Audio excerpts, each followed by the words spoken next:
카멀라 해리스 스토리 1.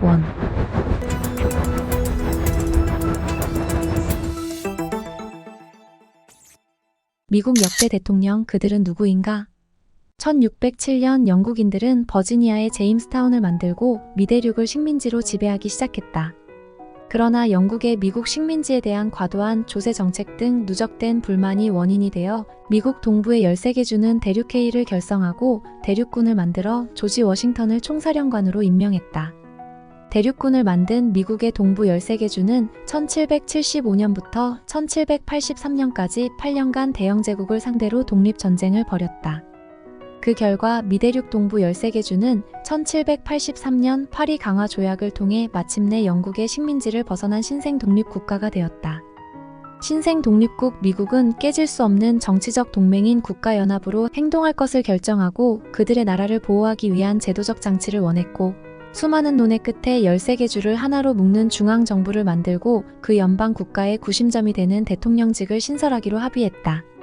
1788년 신생국가 미국은 마침내 헌법을 제정하고 그 다음에 조지 워싱턴이 초대 대통령으로 취임하면서 역사상 전례가 없던 지배 구조인 대통령제가 탄생했다.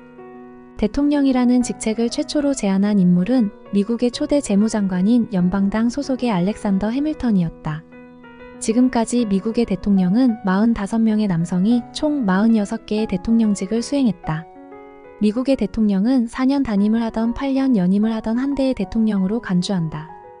예를 들어 2008년과 2012년 선거에 승리한 후 두 차례에 걸쳐 대통령 임기를 채운 버락 오바마는 44대, 45대 대통령이 아닌 그냥 44대 대통령이다. 미국 역사상 연임이 아닌 중임으로 대통령직을 역임한 인물은 그로버 클리블랜드로 그는 22대와 24대 대통령이었다. 미국은 1776년 건국 이래 남성 왓습이 미국 정치의 주류를 형성해왔고 또 대통령이 되었다. 왓습은 화이트, 앵글로 색슨족, 프로테스탄트 혹은 퓨리탄스의 약자다. 이런 주류의 흐름에서 벗어나 미국의 대통령이 된 최초의 인물은 제35대 대통령 존 F 케네디였다. 케네디는 앵글로 색슨이 아닌 아일랜드계, 개신교가 아닌 카톨릭 신도였다. 현직 조 바이든 대통령도 케네디와 마찬가지로 유럽의 주류로 분류되지 않는 아일랜드계 가톨릭 배경을 가진 인물이다. 미국 역사상 백인이 아닌 최초의 대통령은 흑인과 미국 백인의 혼혈인 버락 오바마였다. 미국 대선에서 지난 2012년 버락 오바마의 당선으로 백인 장벽은 무너졌지만 금녀의 벽은 아직까지 무너진 적이 없다. 하지만 2024년 11월 대선에서 과연 남성이 아닌 여성이, 그것도 백인이 아닌 아프리카계 미국인이 과연 대통령이 될 수 있을지 세상에 관심이 쏠리고 있다. 그 화제의 주인공은 바로 미국의 현직 부통령이자 민주당 대선 후보 카멀라 해리스다. 흑인 아버지와 인도인 어머니를 둔 카말라 해리스. 카말라 데비 해리스는 1964년 10월 20일 캘리포니아주 오클랜드에서 아버지 도널드 해리스와 어머니 샤말라 고팔란의 장녀로 태어났다. 카말라는 산스크리트어로 연꽃이란 뜻이며 힌두교의 행운의 여신인 락슈미의 별칭이다. 그녀의 아버지 도널드 해리스는 자메이카 출신의 흑인으로 스탠퍼드 대학교 경제학과 최초의 미국 흑인 종신 교수이다.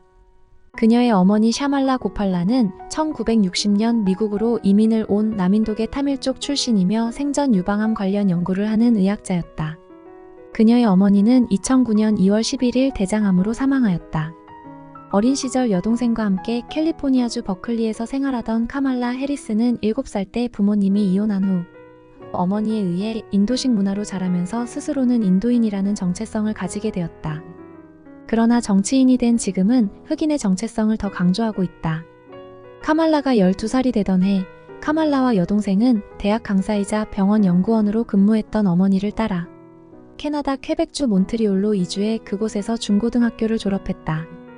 캐나다 퀘벡에서 고등학교를 졸업한 해리스는 1981년부터 1982년까지 몬트리올의 바니에 대학에 다니다가 흑인들의 하버드라 불리는 하워드 대학교에 진학하여 경제학과 정치학을 복수 전공하며 졸업했다. 워싱턴 DC에 위치한 하워드 대학교는 미국 의회가 흑인에게 고등 교육을 제공할 목적으로 1867년 인가하고 설립한 대학이다. 검사가 된 카말라 해리스. 하워드 대학을 졸업한 해리스는 캘리포니아 주립대학교의 헤이스팅스 로스쿨에 입학한 후 1989년에 졸업했다. 해리스는 또한 2015년에 캘리포니아 주립대학교의 헤이스팅스 로스쿨에서 법학 박사학위를 받는다. 카말라 해리스는 1990년 캘리포니아주 알라메다 카운티의 지방검사로 임용된 후 1998년까지 알라메다 카운티 검찰청의 차장 검사로 일했다. 해리스는 2003년도에 샌프란시스코 지방검사장에 도전하여 당선된 후 재선하여 8년 동안 재직하였고, 더 큰 포부를 품고 캘리포니아주 검찰총장직에 도전해서 경쟁자였던 스티브 쿨리 후보를 제치고 당선되어 재선에도 성공하여 8년 동안 주 검찰총장으로 재직했다. 해리스는 주 역사상 법무장관직을 맡은 최초의 여성, 최초의 아프리카계 미국인, 최초의 남아시아계 미국인이었다. 미국의 주 검찰총장은 주 법무부 장관의 지위를 갖고, 연방 검찰총장은 법무부 장관이 추천하고 상원이 승인하면 대통령이 임명한다.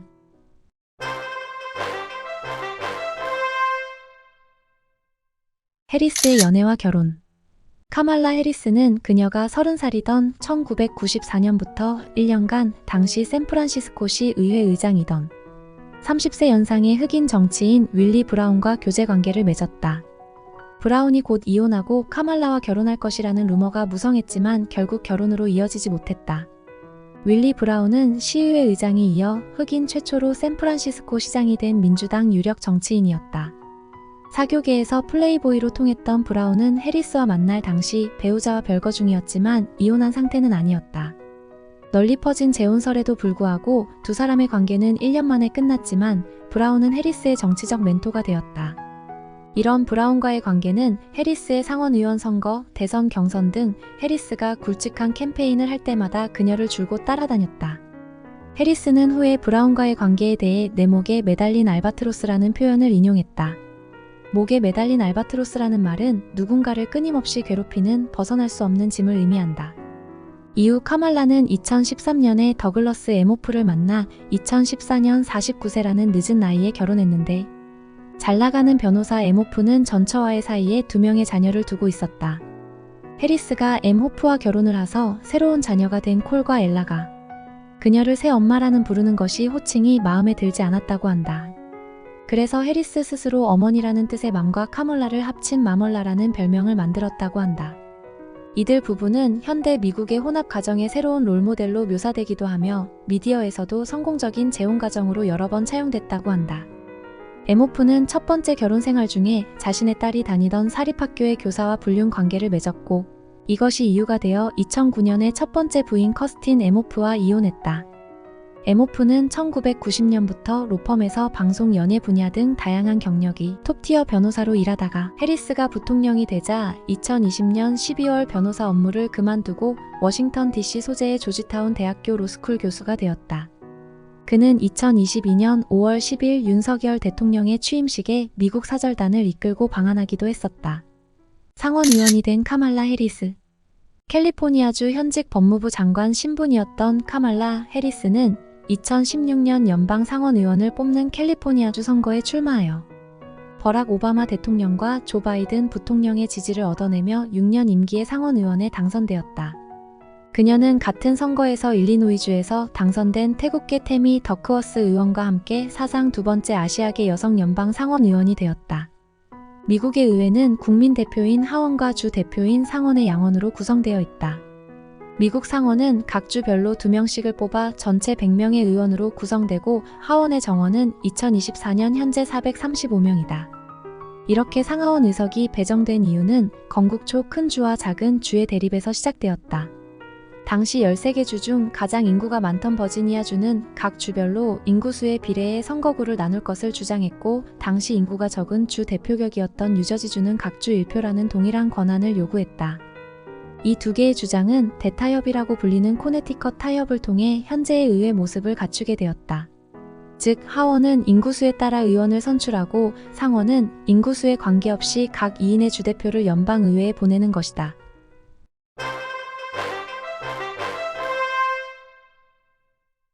카말라 해리스 스토리 2.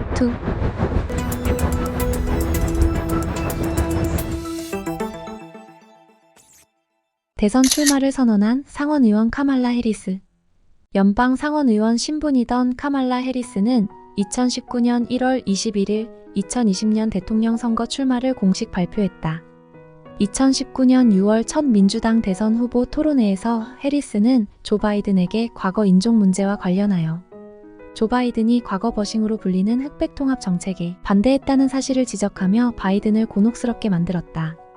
조 바이든은 과거 미국 흑인 민권 운동이 활발하던 시기에 델라웨어주의 상원 의원을 지내며 버싱을 반대한 것뿐만 아니라 인종 분리주의를 옹호하는 상원 의원들과 협력하면서 그들을 좋은 사람이라고 칭찬한 경력 때문에 빈축의 대상이 되었다.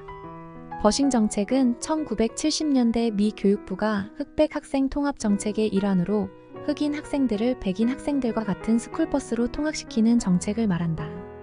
이 TV 토론에서의 활약 덕분에 해리스의 지지율은 급상승했고 엘리자베스 워런 그리고 버니 샌더스와 함께 2위권을 형성하며 상승세를 탔지만 그 후 별다른 인상적인 모습을 보여주지 못하면서 다시 하위권 주자로 내려앉았다. 그리고 12월 3일 카멀라 해리스는 결국 2020년 대선 출마 기권 선언을 했다.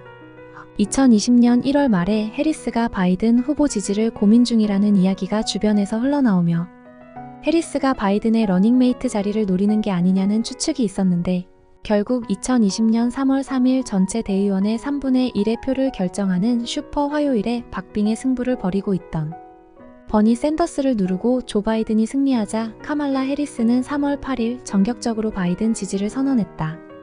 2020년 3월 16일에 열린 바이든과 샌더스의 1대1 민주당 경선 토론회에서 바이든은 자신이 대통령 후보로 선출된다면 여성 부통령 후보를 러닝메이트로 삼을 것이라는 약속을 했다.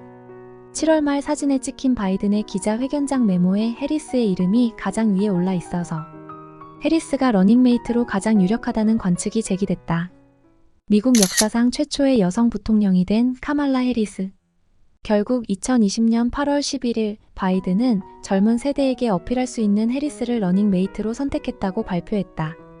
해리스는 막바지까지 수전 라이스전 백악관 안보 보좌관과의 치열한 경쟁 끝에 바이든의 러닝메이트로 선택되었다.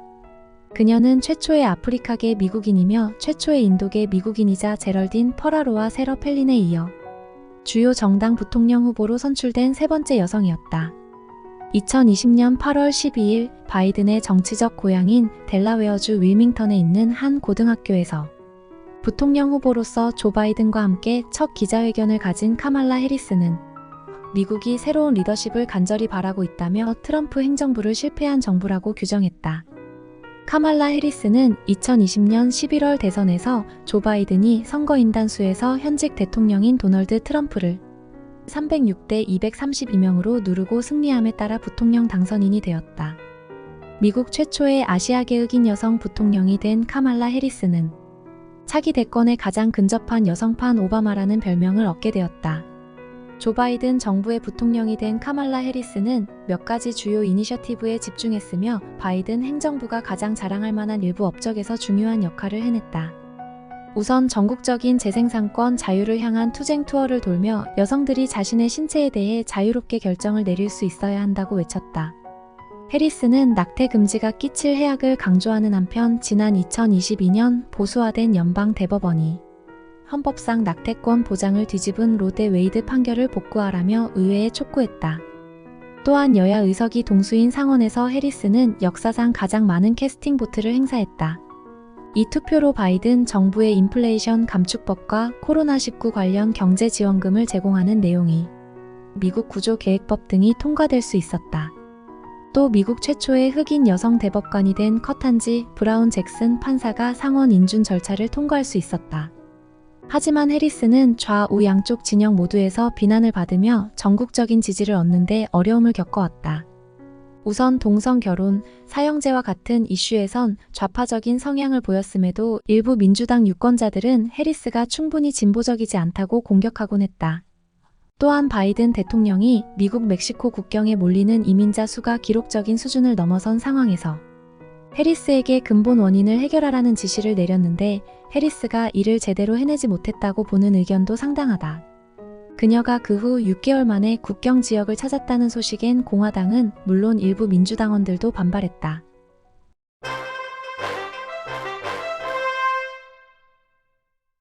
갑자기 찾아온 행운, 민주당 대통령 후보가 된 카말라 해리스. 미국의 제49대 부통령 카멀라 해리스는 2024년 미국 대통령 선거에서 재선에 도전하는 조 바이든 대통령의 부통령 후보 러닝메이트로서의 역할을 다할 것으로 예상되었다. 하지만 6월 27일 CNN이 주최하는 TV 토론회에서 바이든이 전직 대통령 도널드 트럼프를 상대로 형편없는 모습을 보여주고 설상가상으로 2024년 7월 14일 펜실베니아에서 도널드 트럼프를 목표로 한 암살 미수 사건까지 터지면서 민주당 내에서는 바이든 회의론이 고개를 들며 후보 교체론이 거세져 갔다. 실제로 트럼프 암살 미수 사건 이후 바이든은 모든 경합주 여론조사에서 트럼프에게 밀리는 상황이었다. 결국 그간 강력하게 차기 대선 후보직 사퇴를 거부해오던 현직 대통령 조 바이든이 7월 21일 전격적으로 대선 후보 사퇴를 선언하면서 부통령 해리스 지지를 표명했다.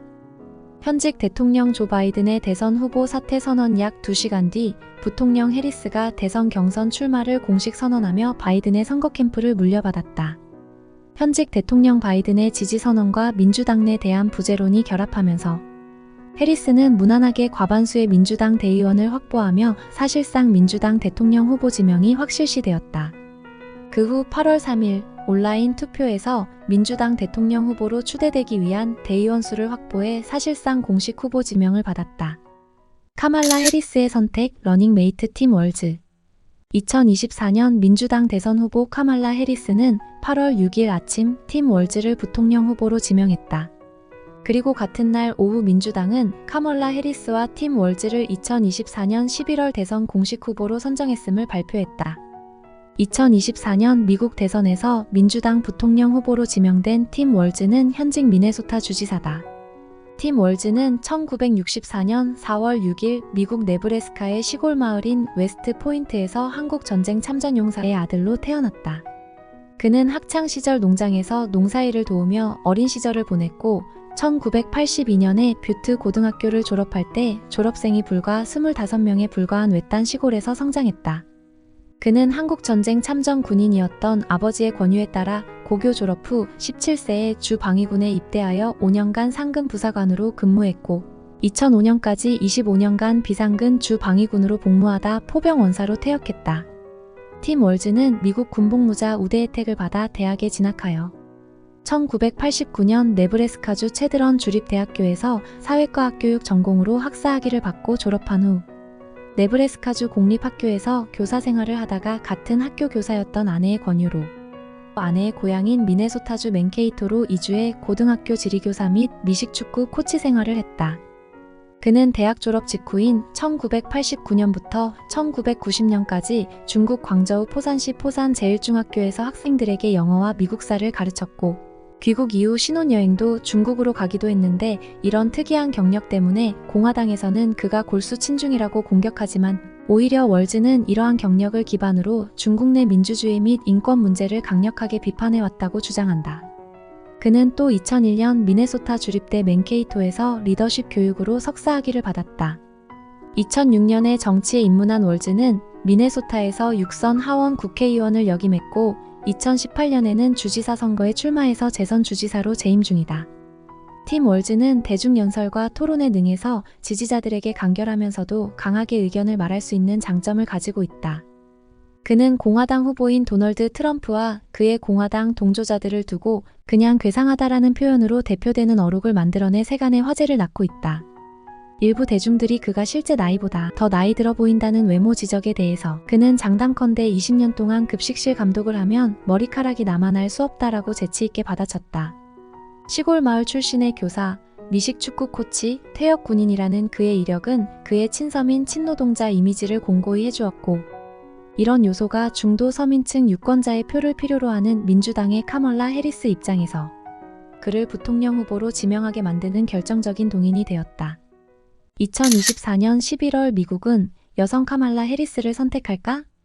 대선을 3달 남겨둔 2024년 8월 초 여론조사에서는 해리스와 트럼프가 우세를 말할 수 없는 박빙의 승부 혹은 해리스가 약간 더 많은 지지를 받고 있는 결과들이 발표되고 있다. 만약 해리스가 이번 대선에서 트럼프를 꺾고 당선될 경우 최초의 여성, 인도계 플러스 자메이카계 미국 대통령이라는 기록을 세우게 된다. 또한 버락 오바마에 이어 두 번째 유색인종 대통령이 된다. 2024년 11월의 미국의 선택은 백인 남성일지 흑인이자 인도계 여성일지 궁금해진다.